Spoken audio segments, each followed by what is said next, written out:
we start, do you just want to give us a little background about your professional experience and just like who you are? All right, I'm Del Mank. I am, you want to change that? You can get closer. No, I did. All right, I'm Del Mank. Educationally, BSEE, MBA with a focus on international economics and finance. And about a dozen years ago, I went back and did a PhD. My PhD dissertation was Return to Shareholders from High-Tech R&D Investments. It's a statistics model. Professionally, I started at Texas Instruments in the design ranks and the process engineering. Moved into applications and general management.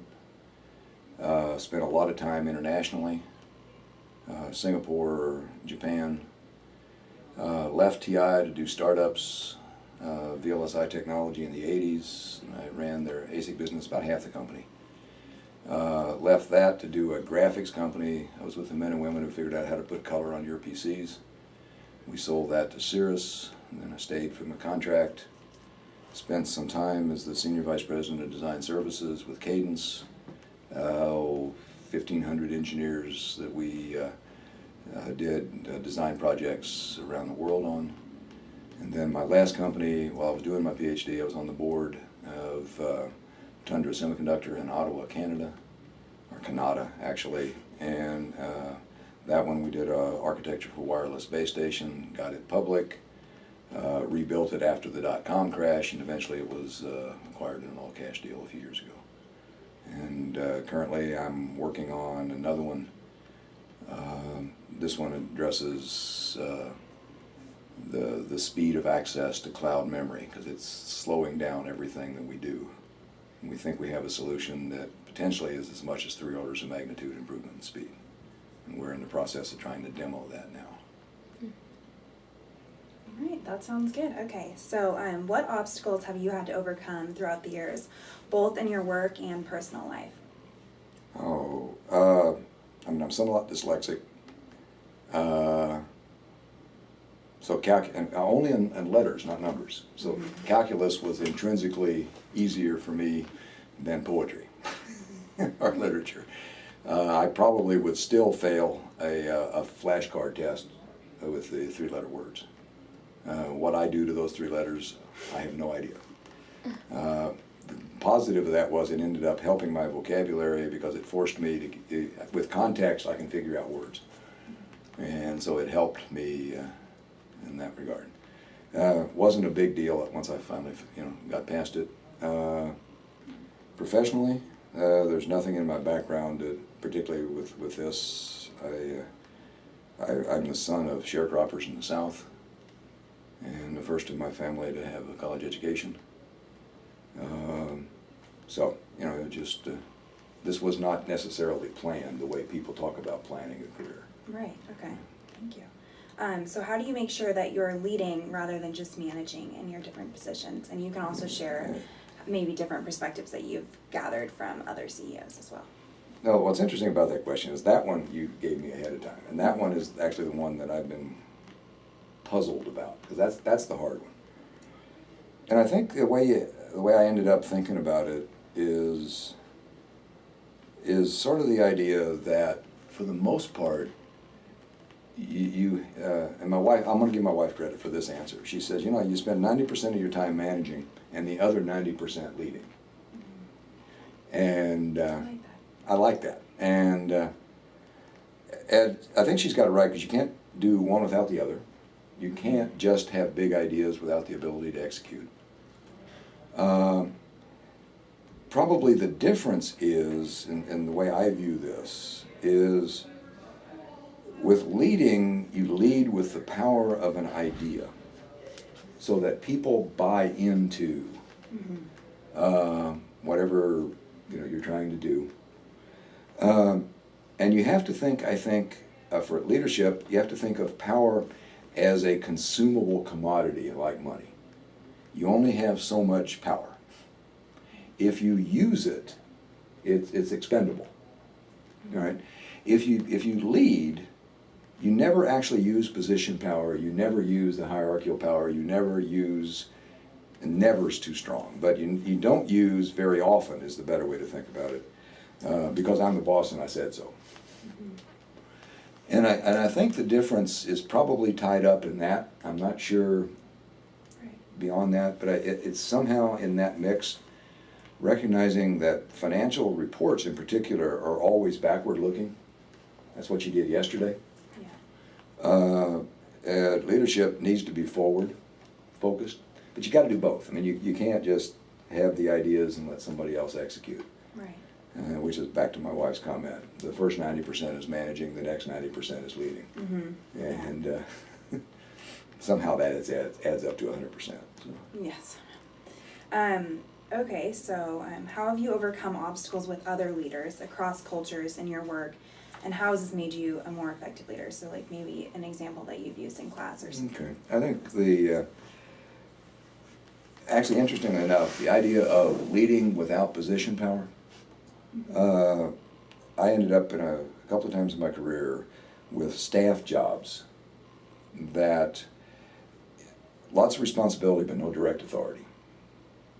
And it really did teach me to lead with ideas rather than because I said so. And I ended up as a much better manager because of it. I mean, I've had a startup that failed. There's probably still an argument whether they can me or I quit. Very personal point of view. And at some point, you I don't know, you just pick yourself up and go on. There's a phrase that I use occasionally whenever I'm starting to feel intimidated, and it's worked for me for years. And what it is I'm at least as smart as the dumbest guy who's ever figured this out. And I recenter myself with that simple phrase. And when it gets really tough, and it does sometimes, calm yourself, get calm. Force yourself into that state where you're thinking. Because if you can do that, you'll probably be just fine. The other one I would say is, and particularly with the startups, almost inevitably, you're coming to the end of the runway, running out of money. And I know I and the guys that I've done this with over the years, we've probably been the most creative when we were just desperate for money. Finding a way to do things that, you wouldn't normally think of. And again, it's a matter, in many cases, at least for us, it was finding a way to break convention in the face of, failure. Right, okay. With such a busy schedule for both you and your wife being CEOs of startups, how are you able to manage a healthy relationship outside of work? Well, and I suspect that's going to be different for every couple you talk to. But for us, we both understand the space. We are similarly driven. And we actually joke about the fact that we don't need each other. We've stayed together for 30 years because we want to. Now that terrifies some people. Yeah. But, she is, the other thing probably that helps our relationship is our ability to laugh. We can find humor, irreverent or otherwise, in almost anything. And when it really gets bad, we will look at each other and go, some version of this is stupid, and then we laugh. And that's worked. It's worked with our son, with the demands, but it's not magic. She's the smartest, funniest, best looking woman I know. That's so cute. That's great. Okay. And she puts up with me, which is probably really important. Yeah. So we see that you're currently working on a technology startup, working with the cloud and its business model. Yeah. How has innovation played a role in solving this problem, and how have you and your partners been innovative in your approach to this new business? Oh, I think, first of all, it's probably important to understand that the technology never, ever works out the way you plan it. There's always things that you have to adjust, and part of what always you have to figure out is the business model, how you're going to monetize it, because it changes with time. In this case, the general approach has been a software approach, and I did not come up with this idea, Emilio did. But, and when he talked to me about it, it made perfect sense. He said, we're not going to get there with software, we have to do a hardware layer. And the genius of this one is most of the time in this world, this tech stuff, you have to impact the architecture early on to get the performance. What this does is uses existing architecture, and I'm not going to tell you how, but it uses existing architecture with some things that we add to get out of an existing system as a minimum system to system in order of magnitude, and potentially system to cloud 3 orders of magnitude performance. And we've managed to demo the first part of this. We're in the process of scaling it up now. And so what we did is in virtually every case, I think you have to challenge convention.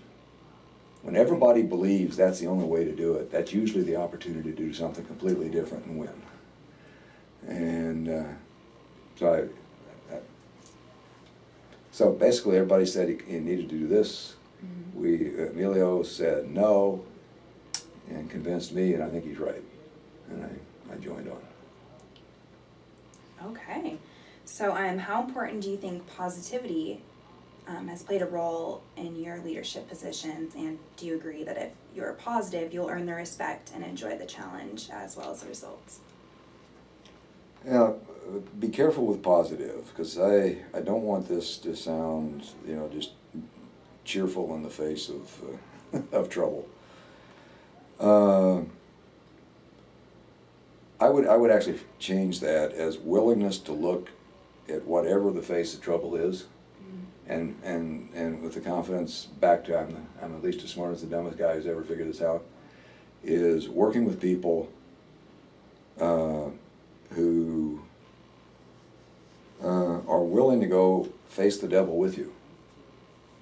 Never panic, which is easier said than done. Right. But when everybody else is running for the exits, to go try to keep your head about you, to go figure out what you can change, what you can twist, what you can do. But it comes back to that. If that's positivity, cool. I tend to think of it as more of a cold-blooded assessment of whatever's going on, with the confidence that we can figure it out. And if you back up to your leadership question, if you do that and people buy in, you can do an awful lot. Right? But they have to buy into that kind of a problem, solution. You can't force it down. And that sort of general approach has worked for me for years. And I like working with men and women who, the joke is not afraid of the devil, which is, it's an approach to the problem. No matter how bad it is, we'll figure it out. Okay, very good. So you've worked in a wide range of companies. What type of personal relationships within business have helped you grow the most as a leader? On a personal basis, I've had the real privilege of having a couple of people who, the term we use now is mentoring, but that's probably understates what they did for me. The guy, the man who gave me my first break as a general manager, I was still in my 20s. He was a mentor, but this was not a gentle glove relationship. It was, he was tough. There was probably more motivational moments than there were pats on the back. But he was very clear about what he felt like was necessary, worked and was very direct with me in strengths and weaknesses. that use this strength, modify this weakness, and if you don't fix that, you're dead. And then internationally, I worked with a couple of guys, one out of Singapore and one out of Japan, who basically led me through the complexities of working internationally. And these were guys, we grew up together in the business. I mean, we're the same age. We all went on to have executive positions, board positions, CEO positions.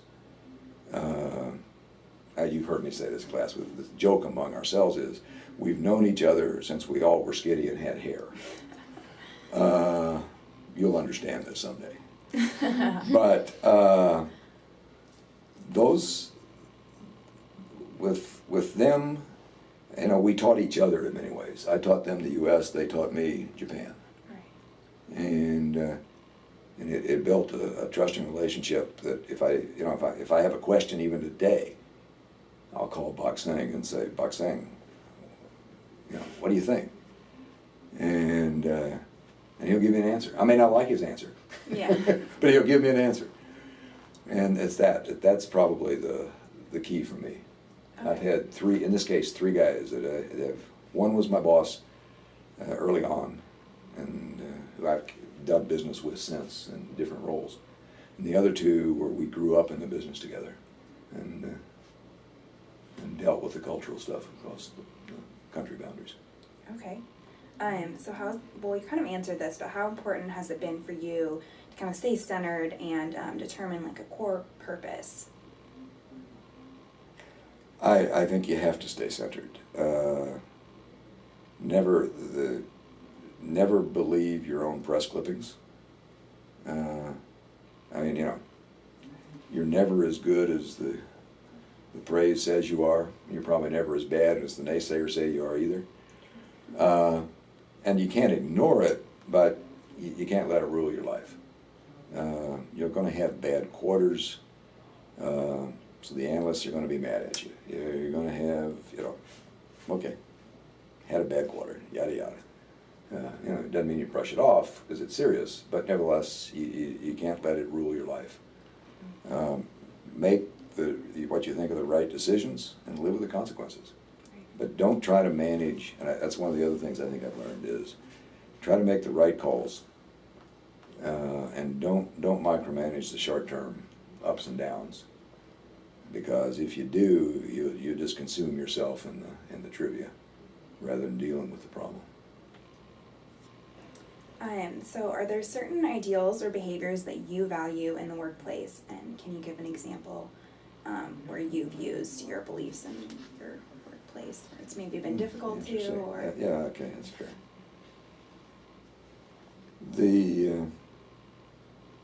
I think for me, I value more than anything else talent. You win with a first-class team. And what that means is, if you start with that priority, you learn to sort of appreciate and accommodate other people's strengths and weaknesses. Oh, yeah. We talked about this in class.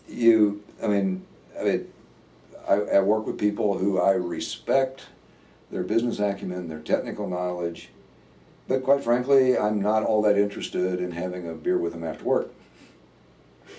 But we've worked together quite well. You don't have to like the people you respect, not like in a very personal pat on the back sense. And for me, I start off with competence. I can get past some personal failings. I can't get past competence. And I know I've done this in class, but there's a joke again with the crew that I run with. If you do business only with nice people, you probably don't do much business. So again, the personal side. Now I've had the privilege, and certainly I've got some friends in the business that are very deep and very long, but I do not attempt to, and I haven't for years, tried to just do people who, because they were nice guys or nice women. Start with the confidence, and then I'll see if I can mold the team together. And now you can't have self-destructive behavior, you can't have a lot of things, but I don't have to like you to work well with you. Along with that, you've also kind of mentioned in class that emotion isn't really your strong point. So how do you manage your emotion as far as, like, has there been times where you find it difficult to manage your emotion? And, like, how did you end up doing this? Well, I have the reputation of being pretty coldly logical. And which probably you figured out by now. And for me, I almost need an interpreter. My HR people have their hands full sometimes because I get so focused on delivering, whatever we're doing or whatever. I will just walk into the middle of a meeting, and I will forget to say hi. And it's not a rare occurrence. So part of the accommodation idea is, and certainly we do this, a fair number of the teams, we go through this process, and Jim Brocker does it at Dimension 5 or whatever, where we actually go through and figure out how the team is going to fit together, how the psychology works, etc. Because I know the way I am. And when the chips get down, I actually get probably even more coldly logical. I mean, I just buckle down. If you want any warmth out of me in those situations, I'm probably the wrong guy. And there are people that I work with who are very, very much more emotive. One of the sales guys I've worked with, I love him to death. He and I are just absolutely, completely opposites. He is in front of people. Everybody loves him the first 30 seconds. He can do deals that I'll figure out how to make money, but he can get us past the initial thing. So it's that kind of a mixture. Mm-hmm. And part of it is know what you do well. Sort of recognize what you're probably not very strong at. And then sort of manage your weaknesses and push your strengths. And then try to go surround yourself, work with people who approach it differently. Because it would be we've actually laughed about this. If everybody was like me or like Bill, the sales guy, if everybody was like Bill, I mean, the emotive aspects would be wonderful, but nothing would get done. If everybody was like me, it would be a miserable, cold world. So, and Bill and I laugh about this. We've done 3 companies together. All right? And so it's that kind of a balance. Mm-hmm. But you got to know what you know well, do well, and know what you are really not very good at. Okay, we have a couple more questions for you, but one of them is just how have you been able to stay up to date with information with your various industries throughout the years? Have you turned to classes, conversations, magazines, or what has been the most important tool for you? Curiosity.